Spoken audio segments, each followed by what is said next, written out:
Okay, now we're gonna try new thing in the market. So they were curious about this. In Thai, we call Khao Lam. Oh, that's a white rice.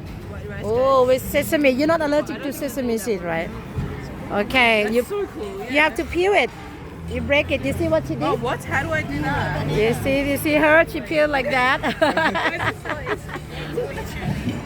You have to tear it, right? Oh, yeah. Yay!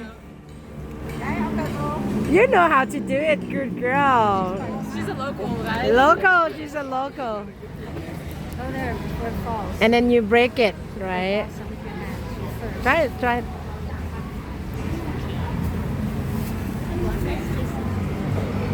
Okay, let's see what you think.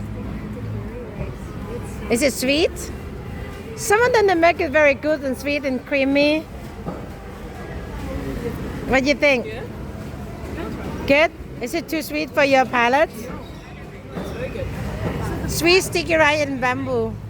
Khao Lam. It's very well done. And then is there sesame seed? What's Yeah, sesame seeds. I like the sesame blue. She said to me sesame seeds. Is it good? It's really good. I'm glad you like it. Thank you. You like it? Yeah.